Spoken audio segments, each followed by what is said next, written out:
parole des dirigeants. Je vous laisse patienter quelques secondes dans la salle d'attente puisqu'il n'est pas tout à fait 13 heures. Donc je vous retrouve dans quelques instants. Surtout restez avec nous, restez à l'écoute. Vous pouvez commencer à nous dire bonjour dans le chat.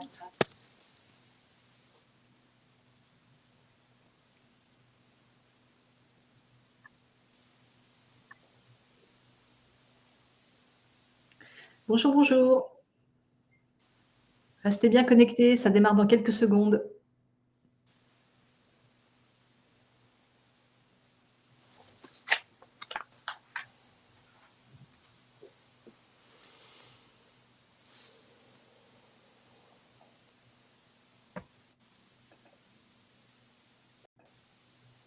Alors, il est 13 heures et je vous propose de démarrer ce nouveau webinaire sur la prise de parole des dirigeants. Je suis Sophie Baker, je suis coach et consultante en prise de parole. Dans le temps d'avant, j'étais journaliste en radio. Et si je vous précise cela, c'est pour vous dire que je travaille la prise de parole essentiellement sous l'angle de la construction du message, de la manière d'amener son propos. Et cela ne m'empêche pas d'embarquer évidemment les questions de non-verbal, hein, et c'est de cela que nous allons parler aujourd'hui dans ce webinaire qui est intitulé donc l'image et la prise de parole, l'articulation entre la prise de parole et la manière dont la prise de parole va impacter l'image d'un dirigeant. Juste pour terminer ma présentation, sachez que je travaille aujourd'hui avec des dirigeants de tout secteur d'activité sur toute leur situation de prise de parole, que ce soit en public, face aux médias ou en visioconférence. Alors sur ce sujet de la prise de parole et de l'image, de l'articulation entre la prise de parole et l'image, eh bien, j'ai invité Émilie Devienne, que vous voyez à l'écran, qui est Bonjour. coach de dirigeants, n'est-ce pas Émilie? Alors oui, nous y reviendrons. Je suis coach de dirigeants, mais coach d'humains d'abord et avant tout, et ça va impacter leur image. Très bien, c'est tout cela que nous allons voir ensemble dans ce webinaire qui dure donc jusqu'à 13h45 précisément, que j'ai structuré schématiquement en 3 parties. Et avant d'entrer dans le vif du sujet, je vais vous donner quelques règles de fonctionnement. D'abord, utilisez le chat. Je vais vous poser, on va démarrer par une sorte de quiz. Alors, vous ne pouvez pas interagir ici pendant ce webinaire directement avec nous, avec Émilie et moi, ni par le micro, ni par l'image, mais en revanche, utilisez le chat abondamment. Nous prendrons vos réponses ou vos réflexions ou vos commentaires ou vos questions au fur et à mesure. Alors, autant que faire se peut, parce que parfois ça se bouscule dans le chat et c'est vraiment très chouette d'avoir cette interaction avec vous. Donc, vraiment, utilisez le chat. Et puis, pour tous ceux d'entre vous eh bien, qui se sentiraient non répondus, c'est-à-dire que nous n'aurions pas pu prendre vos questions, nous n'aurions pas réussi à y répondre, ce qui peut arriver.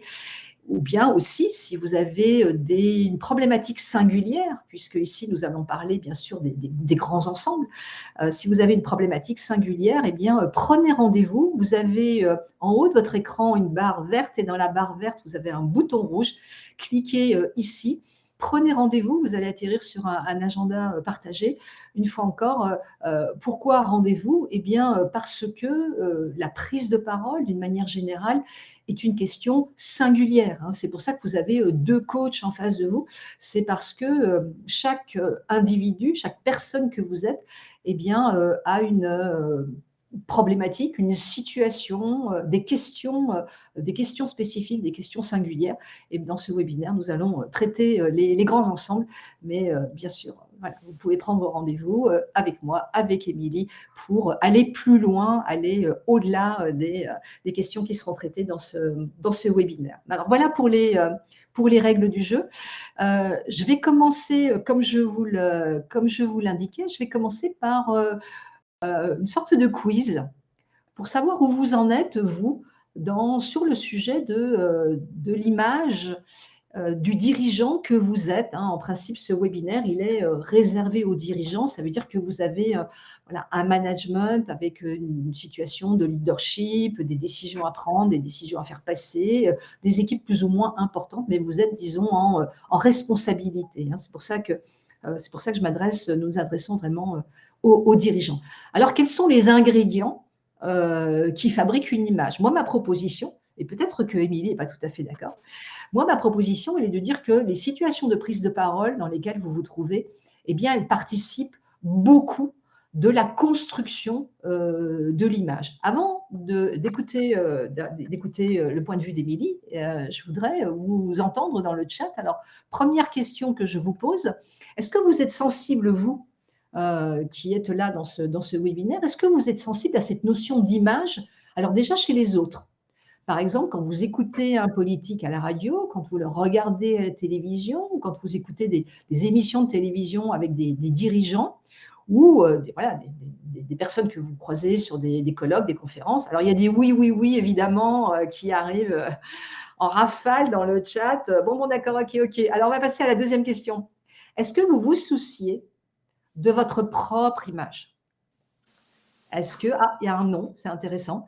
Il y a du complètement, il y a du ah oui, 3 petits points.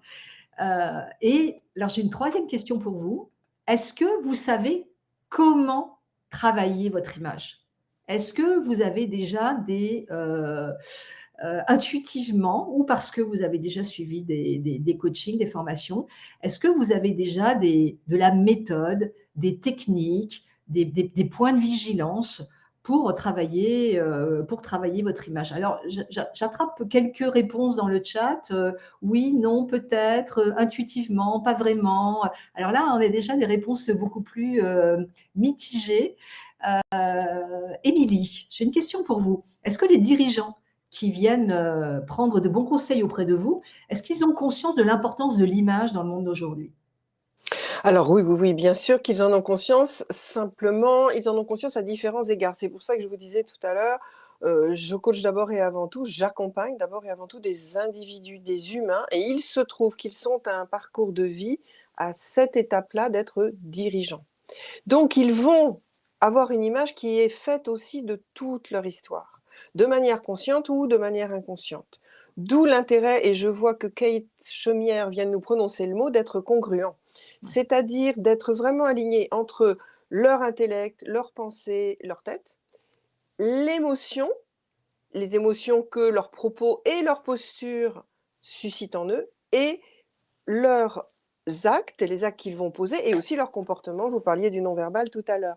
Donc c'est ça qui me semble important pour eux, sachant par ailleurs que quand on est dirigeant, a fortiori on sait que toute prise de parole est une prise de risque, et qu'on ne peut pas prendre la parole d'une manière indifférente quand en plus on a une fonction qui inévitablement va déjà dire quelque chose de la personne. Si on partait du côté des psychanalystes, on dirait il y a déjà un transfert qui va se faire.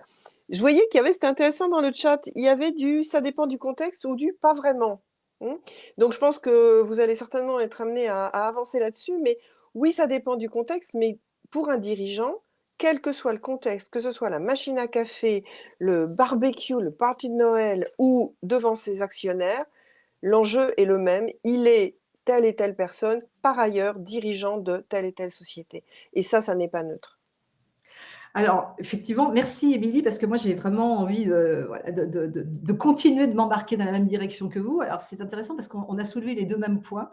La congruence. On reparlera un petit peu plus loin de comment faire congruence. Alors, juste pour ceux qui Comment ne faire? connaîtraient peut-être pas ce mot qu'on utilise, qui est un peu jargonneux chez les coachs et chez les consultants en prise de parole, la congruence, en fait, le synonyme, c'est la cohérence.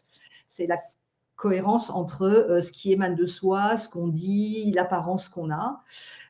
Et je m'inscris également dans, le même, dans la même sphère de compréhension que Émilie quand il était question de savoir si on peut s'adapter ou pas en fonction de l'auditoire. Moi, j'ai envie de pousser un petit peu plus loin en disant que on ne peut pas non plus quand même être caméléon et être différent, complètement différent à la machine à café et devant les actionnaires. C'est-à-dire qu'il y a bien ce que moi j'appelle dans mon jargon des récurrences. Des récurrences, ça veut dire des points stables, hein, des points stabilité voilà, qu'il faut retrouver. Sinon, ça devient dissonant. Et quand c'est dissonant, en fait, eh bien, on va perdre en crédit. Et en perdant en crédit, on va perdre en impact. Ça, c'est des choses qu'on va voir un petit peu plus loin. Comment faire quand nous ne sommes pas Ouais. très alignés avec le discours que nous devons avoir? Cela peut arriver souvent en tant que dirigeant. Alors, excellente question. Je vois qu'on a en face de nous, Émilie, des personnes qui sont vraiment déjà Déjà, Il y dans a du le... vécu. Dans Voilà. cette question, il y a du vécu, Alors, assurément, oui. oui, je vous laisse répondre et puis je rebondirai derrière, si vous voulez bien. Bon, Comment bah faire? écoutez, Manon, en tout cas, c'est une super question et effectivement, là, on va devenir congruent, mais cette fois-ci entre nous et puis l'environnement. Bon, et là, je pense que c'est très, très, très délicat. C'est-à-dire, ça va dépendre de vos propres enjeux. Si vous pensez que l'enjeu vous concernant est majeur, si vous faites comprendre qu'il y a une dissonance, typiquement, vous devez dire, enfin en tout cas je pense à des clients, hein, vous devez dire à votre équipe, mais oui, on est les meilleurs en avant, etc., alors que vous savez très bien que la BU va être fermée une fois que cette mission va être terminée. Vous n'êtes pas congruent, pour vous, c'est pas dans vos valeurs, je fais quoi? Ou la décision que vous devez annoncer est contraire à ce que vous avez recommandé dans un CODIR, un COMEX, bon, quelle que soit l'instance en question. Il y a plusieurs solutions. Soit vous-même, vous savez que vous allez partir. Et encore une fois, on revient au calcul des enjeux.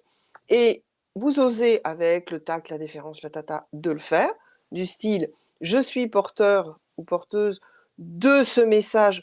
Pour autant, celles et ceux d'entre vous qui me connaissent peuvent imaginer que j'ai fait mon maximum pour défendre et vous expliquer en 2 mots votre idée. Ça peut être une piste.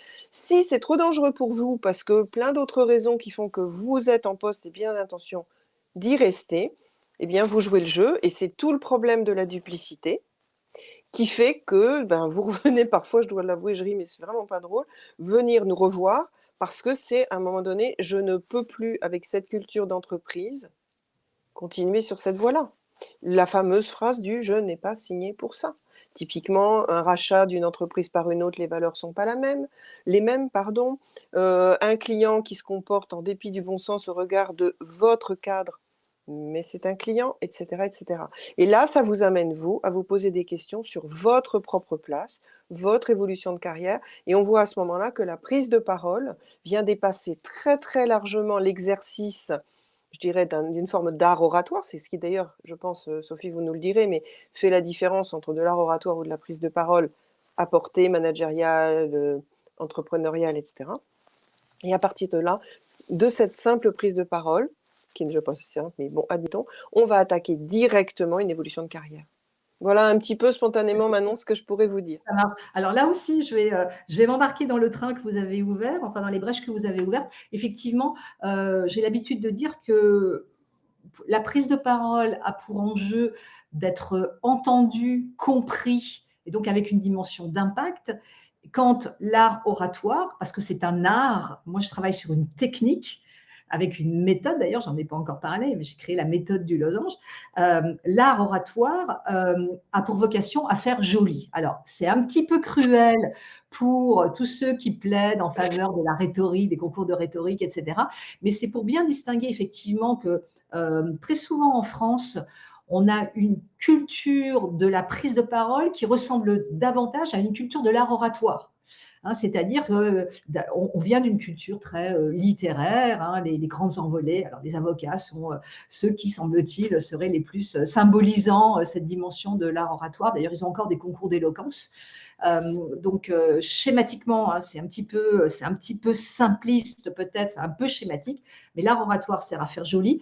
Et moi, je propose de considérer que la prise de parole, elle sert, et les outils que je me propose hein, dans ma pratique professionnelle, eh bien, ils servent à faire efficace. Alors, sur la question de comment embarquer une décision avec laquelle je ne suis pas raccord, j'ai moins de réponses que Émilie, mais je vais vous parler, moi, de focale narrative, c'est-à-dire à quel endroit vous pouvez mettre la focale qui va signifier ce que Émilie a quand même souligné, c'est-à-dire que voilà ce que j'ai fait et que, Émilie, vous aviez dit, ceux qui me connaissent savent que j'ai tout fait pour éviter, etc.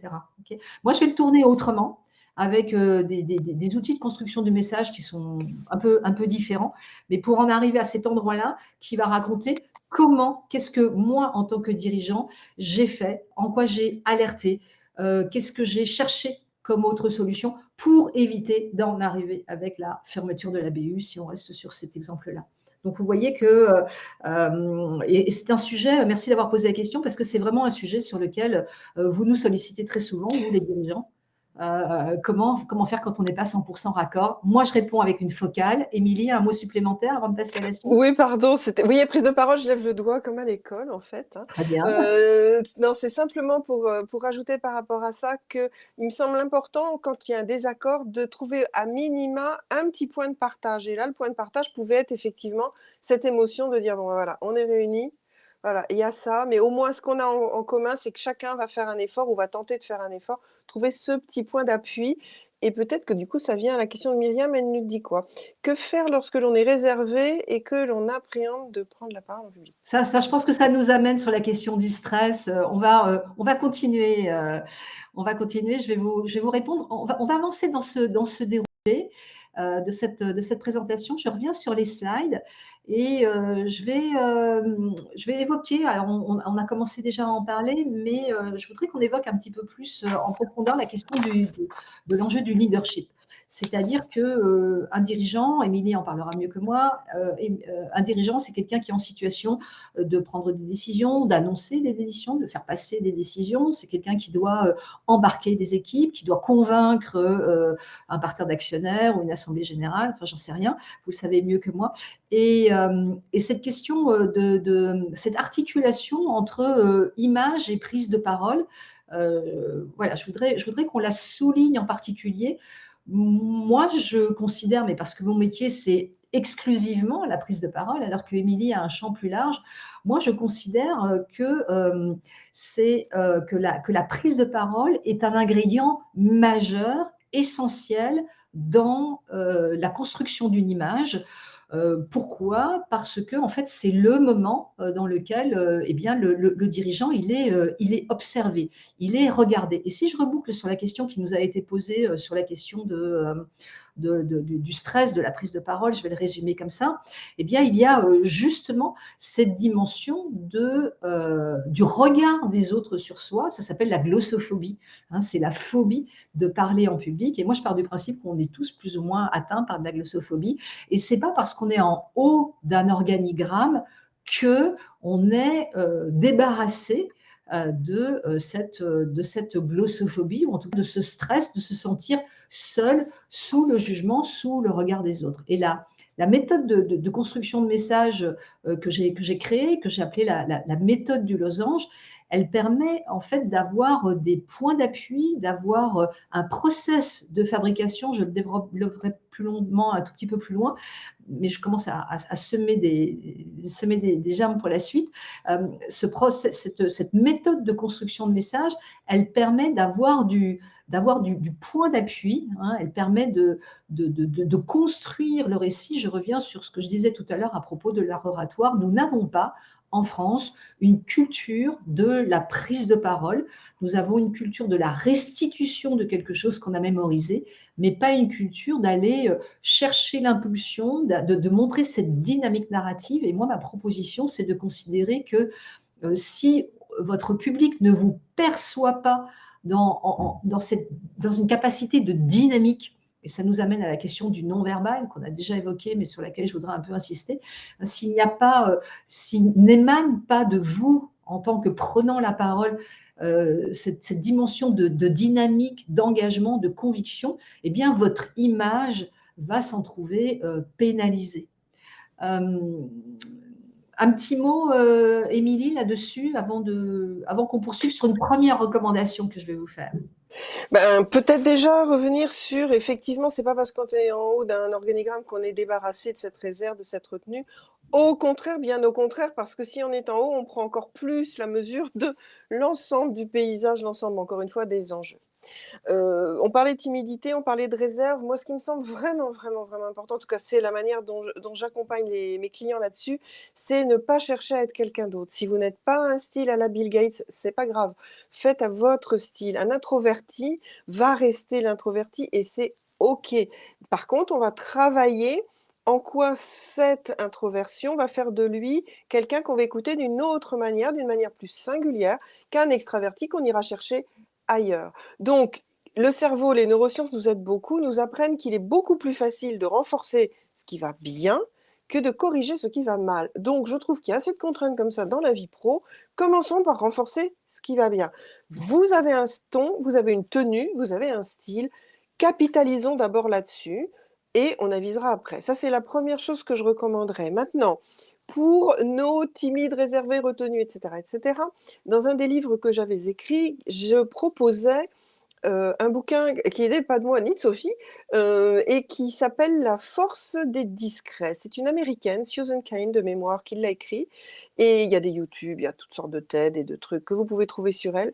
Et je trouve qu'il est très intéressant pour que justement tous nos introvertis, à quelque titre que ce soit, ne se sentent pas isolés et au contraire qu'ils prennent la mesure de l'importance qu'ils ont au sein de nos équipes, au sein de nos organisations, alors que nous sommes beaucoup dans un monde du flafla, de l'extraversion, du on brasse beaucoup d'air. Donc, les introvertis, allez-y, n'hésitez pas, développez votre style. Ça, Alors, c'est ça. Et effectivement, là, je vois que le chat, il est un petit peu bloqué, là. Je voudrais savoir qui parmi vous se sent concerné par cette dimension introvertie. Est-ce que vous vous sentez en retenue? Est-ce que quand vous êtes devenu dirigeant, hein, si vous êtes devenu moi, dirigeant au détour d'un parcours de progression dans une entreprise, est-ce qu'on vous a accompagné sur le sujet de la prise de parole? Est-ce que vous vous êtes senti soutenu dans ces nouveaux enjeux qui pèsent sur vos épaules, sur sur cette dimension de leadership. Il y a quand même beaucoup de noms. Et moi, ça me frappe toujours de constater, quand j'interviens dans l'entreprise, ça me frappe toujours de constater que quotidiennement. oui, il y a beaucoup de noms, oui. Je n'ai jamais été soutenue, dit quelqu'un. Je n'ai pas le temps d'attraper vos noms au passage. Moi, ça me frappe toujours beaucoup de constater que, qu'on soit d'ailleurs manager ou qu'on soit dirigeant, eh bien, vous retrouvez à ces postes de responsabilité par une compétence d'expert le plus souvent. Et cette compétence de la soft skill, hein, comme on appelle ça en bon français, hein, la science molle, eh bien, cette compétence-là, elle est peu considérée encore aujourd'hui dans le paysage entrepreneurial tel que, en tout cas, moi, je le vois de ma paroisse. Pouvez-vous nous rappeler le nom de la personne à suivre sur les réseaux sociaux, Émilie? Ah, alors elle s'appelle Suzanne, Suzan, je pense, et Cain, Cain. Et son livre s'appelle La force des introvertis, La force des discrets, pardon. La force des discrets. Et vous, Vous pouvez peut-être le mettre. Ouais, la force voilà. des discrets. Ça y est, il y a quelqu'un qui l'a. Merci Angelina. Voilà. Oui, Il y a quelqu'un. Angelina, Après, vous pouvez merci. aussi travailler avec nous si vous voulez, hein, sur la question des. Mais vous Avec voyez, je trouve nous. intéressant, il y a, Sophie, je vois des personnes qui disent c'est tous les jours, etc. Après, j'ai la voix qui tremble, et voilà. Mais partez de vous et dites-vous bien que quand vous vous sentez une voix qui tremble, la bouche sèche, ou etc., c'est que ça dit autre chose. Votre corps, il est en train de vous indiquer tu es en danger. Donc, vous allez trouver des stratégies pour être moins en danger et baisser votre stress, mais ça peut être intéressant d'aller regarder aussi d'où ça arrive cette histoire-là. Ça peut arriver d'une phrase malheureuse que quand vous étiez petite, vous entendiez régulièrement, d'un prof qui a eu un mot maladroit, d'un N+1 qui vous avait une fois complètement frustré, d'un client, j'ai eu ça récemment, qui a carrément agressé un chargé de compte sur son lieu de travail parce qu'il n'était pas content, etc., etc. Donc, souvent, allez tricoter les deux, c'est-à-dire, je règle un peu concrètement pour m'en sortir à court terme, mais je vais travailler le fond du sujet derrière de manière à être plus à l'aise, tout simplement, et Ouais. Voilà, et respirer. travailler le fond du sujet, ça Devient c'est toute rouge, vraiment ouais. quelque chose qui est dans ma partie. Après la dimension plus psychologique, on va dire, parce qu'elle est là aussi en prise de parole, c'est davantage avec quelqu'un comme Émilie, avec laquelle vous allez Ouais. pouvoir travailler. Avant de passer à la suite, je vais vous donner une première bonne reco, qui est de considérer l'impact du non-verbal. Alors, ça ne va pas forcément aider tous ceux qui se sentent déjà un peu coincés, introvertis, etc. Le non-verbal, c'est 93%, hein, selon la loi de Merabian, c'est 93% d'impact du message quand on s'adresse à un auditoire. Dans ces 93, il y a 55 pour le visuel et 38 pour le vocal. Le visuel, c'est tout ce qu'on voit de vous. Ce que je vous propose de garder là comme considération, c'est les 55% d'impact du visuel. Ça veut dire que de manière mécanique, hein, c'est une mécanique cognitive, de manière mécanique, nos cerveaux privilégient ce qu'on comprend avec nos yeux. Donc, quand vous intervenez face à un auditoire et que vous avez l'air emprunté, que vous avez l'air gauche, que vous avez l'air sans dynamique, hein, comme je l'évoquais tout à l'heure, eh bien, ce sont autant d'éléments qui sont pénalisants parce qu'ils vont être très impactants, même s'ils n'impactent pas en conscience. C'est-à-dire, je prends par exemple l'exemple d'un orateur qui va parler soit avec les bras croisés, soit avec les mains dans le dos parfois, soit avec les mains dans les poches. C'est pas forcément pris en conscience par l'auditoire. L'auditoire ne se dit pas, tiens, il parle avec les mains croisées. Mais inconsciemment, l'auditoire va sentir que l'orateur est en train de mettre un frein, hein, quelque chose qui va bloquer sa dynamique entre lui et son auditoire. Donc, considérer l'impact du non-verbal, travailler notamment sur la dimension visuelle, eh bien, c'est tout simplement, alors tout simplement, là aussi, hein, comme Émilie tout à l'heure le disait, c'est simplement, c'est vraiment avec des guillemets, mais c'est déjà se rendre compte de ce qui émane de soi. Alors, il y a des choses à faire assez simples, effectivement, et c'est sûr, vous avez certainement déjà la vigilance du dress code, hein, comment adapter le dress code à l'auditoire et à la situation. Donc, ça, c'est des choses que vous savez en général déjà faire. Mais il y a aussi à considérer la posture, la gestuelle, les mimiques. Et pour ça, moi, je travaille toujours avec la caméra comme outil pédagogique qui permet aux champions que j'accompagne eh bien, de pouvoir se voir. Et ce qui est très intéressant quand j'accompagne, en général, j'accompagne sur plusieurs séances d'affilée. Et c'est très intéressant de voir que à peu près systématiquement, à la deuxième séance, le champion arrive avec un dress code différent, en ayant fait un peu plus attention à certains aspects voilà, qu'il aura vu. Alors parfois, j'ai même pas besoin de moi de mettre des mots sur voilà un vêtement, un costume, une chemise, ou pour les femmes un bijou trop important, trop voilà trop qui prend trop de place, etc. J'ai même pas forcément besoin de le dire. À la séance d'après, la personne aura, je dirais, recalé son message naturellement. Et ça, c'est quand même voilà, un signe que, eh bien, on peut soi-même déjà améliorer du moment qu'on a cette conscience de l'importance de l'impact du non-verbal. On a une super question là. Je passe d'un environnement où pantalon de costume, chemise étaient de mise désormais sur un poste transversal où tout le monde est en jean basket, mais je suis amenée à rencontrer de nouveau d'autres collègues de ce monde. Alors, quel dress code adopter? Eh bien, ma reco, c'est d'avoir une chemise dans le placard de votre bureau. C'est comme ça que font les journalistes. Les journalistes présentateurs, ils n'ont pas une cravate, un costume, une chemise en permanence. Ils préparent leur journal, ils sont en t-shirt. Et quand ils vont à l'antenne, eh bien, ils vont sortir la cravate, la chemise, enfin bref, le dress code qui va bien. Donc, là, il y a une première réponse. Après, il faudrait qu'on analyse de manière, bien sûr, plus approfondie votre situation. Mais première réponse, caméléon, vous avez la cravate et la chemise bien repassée dans un coin de votre bureau pour pouvoir changer selon les moments et selon vos interlocuteurs. On va avancer, si vous le voulez bien, avec la question de la, je ne sais plus où j'en suis, oui, la question de la cohérence et de la crédibilité. Alors, Émilie a évoqué tout à l'heure la question de, je vais revenir en plein champ, la question de l'authenticité.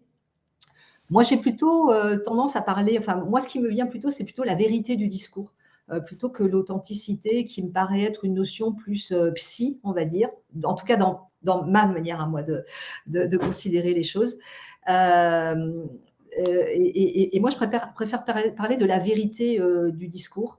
Et cette vérité du discours, je la travaille en raccrochant l'action sur le récit. C'est-à-dire, moi, je vais travailler avec la méthode que je propose, je vais travailler la vérité du récit avec un récit qui va être calé sur les actions.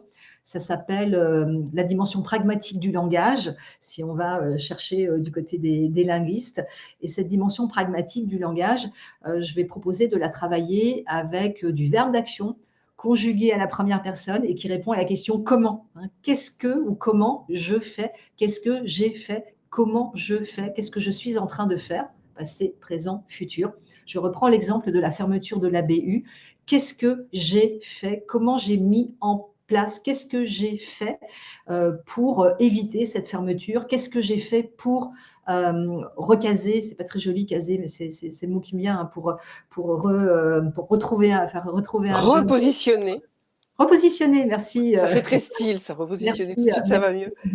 Donc cette dimension pragmatique du langage, ça s'appelle le speech act, hein, une fois encore, si je reboucle en linguistique, et c'est cette dimension-là très factuelle, explicite, concrète du récit qui va permettre de faire coller euh, ce qu'on est, enfin en tout cas il me semble, ce qu'on est, ce qu'on a fait et son discours.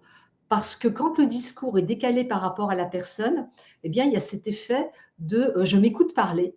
Et quand je m'écoute parler, moi en tant qu'orateur, quand je m'écoute parler, je ne suis pas dans l'instant présent et donc je ne suis pas dans cette dynamique narrative.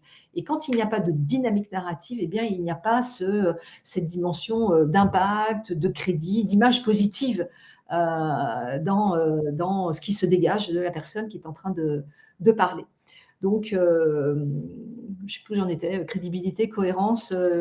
Émilie, récupérer la balle. Eh bien, j'en étais tout simplement, alors j'ai pris plein de notes dans ce que vous disiez, d'une part sur cette histoire d'authenticité. Ce que je veux dire par authenticité, parce que vous me dites la vérité du discours, justement, la vérité du discours participe de notre authenticité, sinon on revient à nos problèmes évoqués notamment par Manon, sur cette dissonance entre ce que je dois porter comme message et mes convictions profondes. Pourquoi je parle d'authenticité? C'est que selon certains modèles, et je trouve que comme c'est relativement court, c'est plus facile à retenir, des compétences, des portraits idéaux du leader, il y en a des bibliothèques entières. Mais les pauvres, alors un mois c'est la mode, il faut être agile, le lendemain il faut être écologiste, le troisième jour il faut être ceci, on n'en sort plus. Donc simple, 4 mots. Pour être un bon leader, ce qu'on va regarder du côté des soft skills, ce que vous disiez tout à l'heure Sophie, c'est justement d'avoir un leader authentique, c'est-à-dire qui est sans transparence béate, qui est complètement idiote, parce que la vraie transparence, c'est la dictature, soyons très clairs, une transparence choisie, donc une authenticité choisie. 2, une vision, être capable de porter la vision. 3, coaching, c'est-à-dire qu'on se retrouve avec des dirigeants, des leaders qui sont capables de faire monter en compétences leurs équipes, leurs collaborateurs. Et le petit dernier, l'innovation, c'est-à-dire je sais trouver des solutions innovantes dans mon management. C'est à ces 4 endroits-là qu'on va repérer si un leader est au bon endroit ou pas. Et donc évidemment, notre sujet de l'image et de la prise de parole à l'intérieur de cette image est évidemment complètement transverse. Ça, c'est la première chose que je voulais dire. Et quand vous disiez tout à l'heure, la personne qui s'écoute parler, j'ai repensé au latin. Vous savez que j'écris beaucoup de livres et que j'aime les mots. Et que le communication, ça vient du latin communicare, qui veut dire mettre en commun. Donc, le plus important, c'est de mettre en commun. Si vous tournez en boucle, c'est un peu comme les bandes dessinées ou les dessins animés de ce que vous savez, le personnage, il court très vite parce qu'il se retourne et puis il n'y a plus personne derrière et on entend un son et il tombe au fin fond d'un précipice. C'est un peu ça. Vous allez vous retourner, puis personne n'aura rien écouté ou ils auront tous leur nez dans leur téléphone ou sur leurs notes ou à faire un sudoku. C'est pas ça l'idée. Donc, c'est je mets en commun quelque chose avec l'autre, je m'assure que je suis effectivement écoutée, pas seulement entendue, et c'est là où on évitera le piège que vous évoquiez de je m'écoute parler. J'aimerais poser la question aux participants. Là, de nouveau, le chat est un peu coincé, donc je voudrais vous entendre, vous, en tout cas vous lire sur quel pourcentage attribuer à l'importance de la prise de parole dans votre job de dirigeant et de quelle manière cette dimension de construction du message, de savoir tenir un propos clair, impactant, factuel, de quelle manière vous sentez qu'il vous sert ou bien qu'il vous dessert. Pour simplifier la question, est-ce que vos prises de parole vous servent ou bien est-ce qu'elles vous desservent aujourd'hui? Est-ce que vous avez l'impression que vous êtes meilleur quand vous êtes en petit groupe, quand vous interagissez, quand vous êtes dans le relationnel? Et est-ce que vous avez la capacité à vraiment à embarquer vos équipes quand vous êtes dans une dimension de prise de parole plus formelle? Alors, qui s'est embarqué par sa prise de parole? Oui, non, pas du tout, un peu, beaucoup, 20%. Elles me Allez-y, je ne vois servent. plus dans le chat. Alors, elles me servent un Elles me peu, servent, très elles bien. me servent beaucoup, Elles me servent beaucoup, tant mieux, plutôt. plutôt. OK. Alors, qui d'autre? pas d'autres commentaires. Alors, Si, si, Marocco, totalement. allemand, OK. C'est à double tranchant. Ah bah oui, à double tranchant. Plus facile sur les petits groupes, bien sûr. Elles me servent beaucoup également. OK. Ben, Pour pardon de vous interrompre, Sophie, bien sûr, pas toujours. Il y a des personnes pour lesquelles c'est beaucoup plus facile d'être devant une salle oui, complètement neutre où on voit à peine le premier rang, oui, versus être dans un petit groupe où on est autour d'une table de codir ou je ne sais trop. Et d'autres, c'est le contraire. Donc, ça, encore une fois, il faut tenir compte de votre personnalité et de absolument. trouver finalement des antisèches Ouais, selon votre personnalité et les repères que vous aurez eu du ah, je sais que là, je suis plus à l'aise, là, je sais que je ouais, suis moins à l'aise. ouais et donc quand on est moins à l'aise, eh bien, on travaille plus, on prépare mieux, on prépare autrement. Donc ma recommandation pour, gagner en impact, c'est-à-dire en authenticité, comme le disait Émilie, c'est-à-dire que votre image soit raccord avec qui vous êtes. Ma recommandation en termes de prise de parole, comme je vous l'ai dit, c'est cette dimension concrète. Aujourd'hui, dans les prises de parole, il faut être aussi court et clair. Donc là aussi, moins vous en direz, plus vous recentrerez, tout à l'heure je parlais de focal, hein, plus vous recentrez votre propos sur ce qui est attendu, sur ce qui est important, sur ce qui est connecté à l'actualité, sans faire des rappels des épisodes précédents à l'infini, et bien plus ça sera compacté, plus vous pourrez construire cette image efficace, parce que plus vous serez raccord avec tout ce qui vous traverse, les émotions, l'historique, etc. Et puis l'instant présent de la prise de parole. J'ai packagé tous ces outils de construction de messages dans une méthode que j'ai appelée la méthode du losange et que j'ai réécrite, on va dire, d'une manière beaucoup plus accessible dans ce livre qui est sorti au mois de mai dernier chez Erol, pour oser prendre la parole. C'est un échange avec en l'occurrence, c'est un manager, mais un manager qui dirige sa business unit. Et donc, toutes ces considérations dont je vous ai déjà parlé sur la construction d'un propos très concret, très explicite, très factuel, adossé sur vos actions. C'est-à-dire la bonne nouvelle, c'est que vous agissez, vous faites plein de choses, y compris des choses invisibles. C'est-à-dire, vous analysez, vous observez, vous écoutez, vous vous rendez compte, vous prenez compte, vous prenez acte d'eux. Et tous ces éléments-là sont des actions, même si ce sont des actions intellectuelles. Plus vous les mettrez en mots, plus vous les insérerez dans vos prises de parole, plus elles vont vous installer quelque part et mieux vous vous installerez, plus votre image gagnera en impact. Une fois encore, le maître mot, je crois, c'est vraiment cette dynamique, d'installer une dynamique narrative avec la dimension très explicite, très concrète du récit.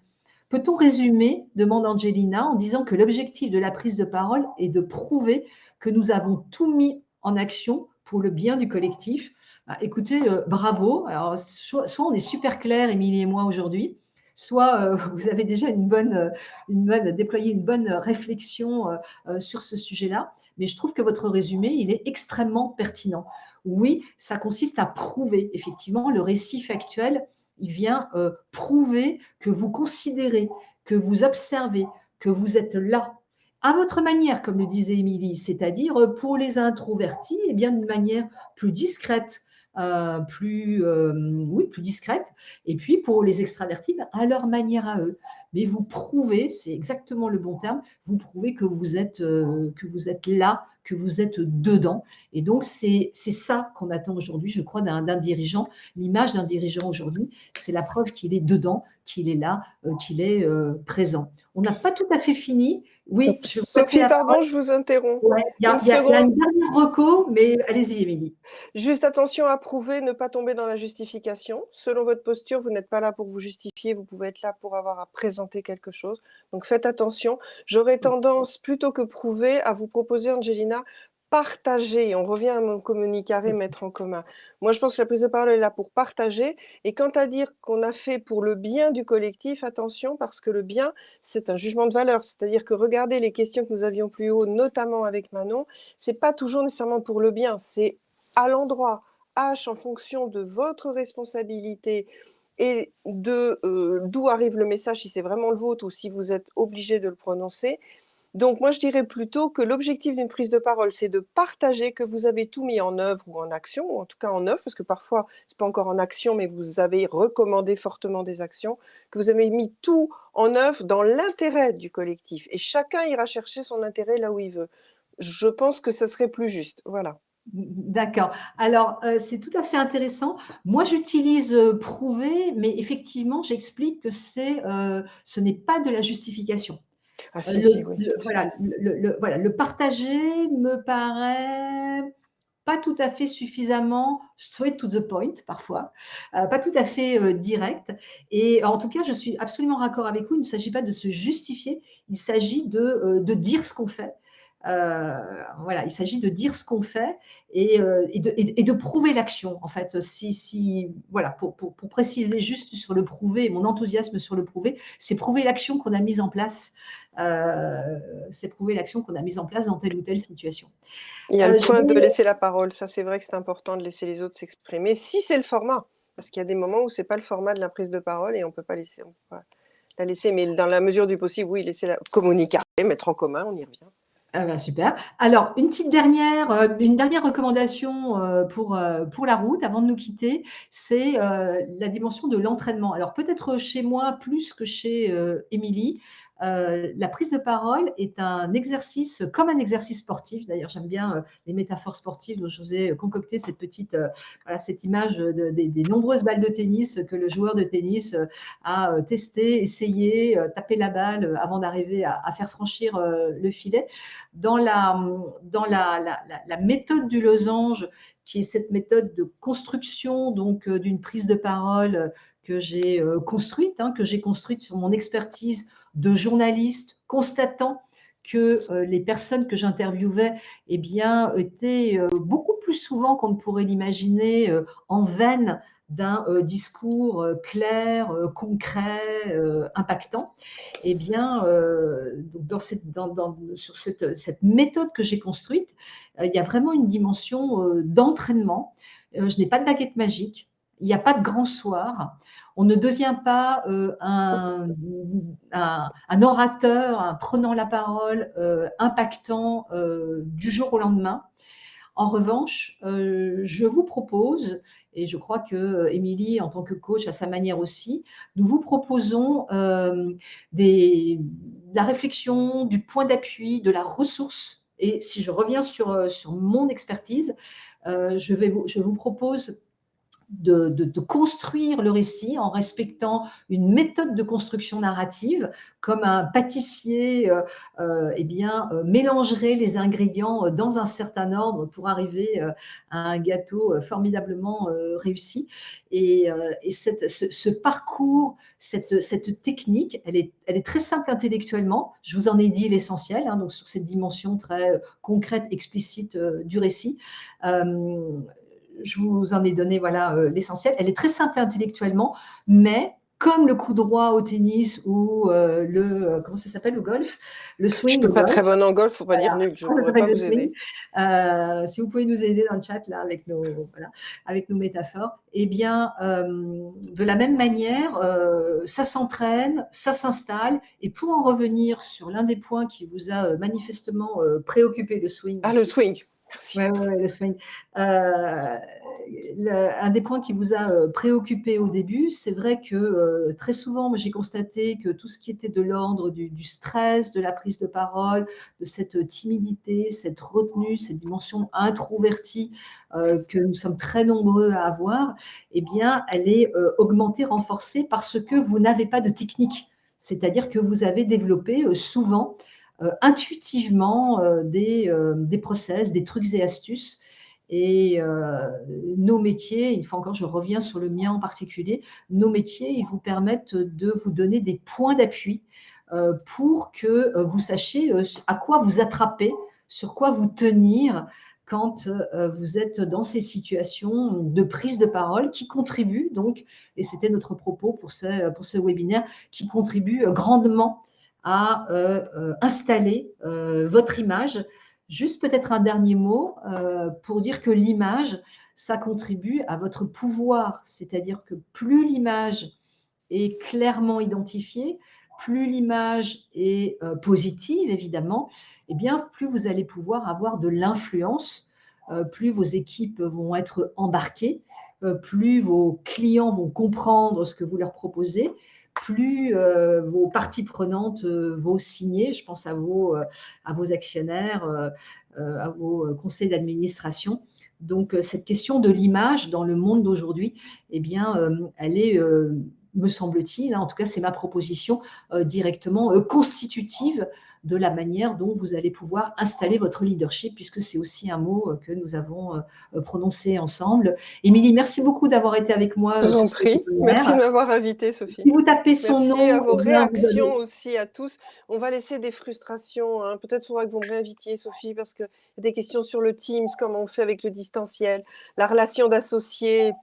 Voilà, la bonne technique, c'est déjà de voir ce qui On pollue en la parle, relation. on en parle ensemble. Prenez rendez-vous, cliquez dans le bouton rendez-vous, on en parle ensemble. Contactez Émilie. Mais oui, non, mais contactez Émilie, vous la trouvez, Émilie de Vienne, hein, vous la trouvez sur le net. Contactez-la, prenez rendez-vous, on discute ensemble. Il n'est pas question, dans un premier temps, il n'est pas du tout question de vous vendre quoi que ce soit. Il est juste question d'échange, de partager, de vous donner des premières pistes de solutions. Merci à tous d'avoir été dans ce webinaire. Prenez bien soin de vous et puis peut-être à une autre fois pour continuer de parler de ce sujet important qui est celui de la prise de parole des dirigeants dans toutes ces dimensions. A ciao tutti, à bientôt, Au prenez soin revoir de tout le vous. monde.